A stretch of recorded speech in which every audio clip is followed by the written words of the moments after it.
کرو نہ تم پہ ظلم کیا جائے وَإِن كَانَ ذُو عُسْرَةٍ اور اگر تم میں کوئی جو ہے تنگ دست ہو، یعنی جو قرض دیا ہوا ہے سود پہ، سود تو معافی کر دو، لیکن وہ سود پیسے اگر نہیں لوٹا رہا فَنَظْرَةٌ إِلَىٰ مَيْسَرَةٍ تو اسے مہلت دو اس وقت تک جب کہ وہ آسانی سے تمہیں لوٹا دے۔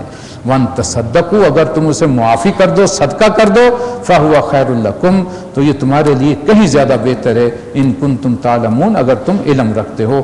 وَاتَّقُوا یہ آیت جو ہے اکثر مفسرین نے لکھا ہے کہ یہ آخری آیت ہے جو قرآن مجید میں نازل ہوئی نبی اکرم صلی اللہ علیہ وسلم پر، اس کے بعد وحی کا سلسلہ بند ہو گیا۔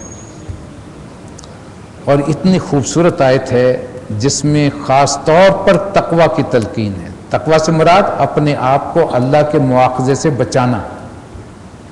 وَاتَّقُوا يَوْمًا تُرْجَعُونَ فِيهِ إِلَى اللَّهِ ہمیشہ اس دن کو یاد رکھنا اور بچانا اپنے آپ کو اس دن سے، اس دن کی رسوائی سے، مصیبت سے جس دن کے تم اللہ کی طرف واپس لوٹو گے۔ ثُمَّ تُوَفَّى كُلُّ نَفْسٍ مَا كَسَبَتْ پھر ہر ذی نفس کو اس کا جو بھی کیا دھرا ہے اسے واپس کیا جائے گا۔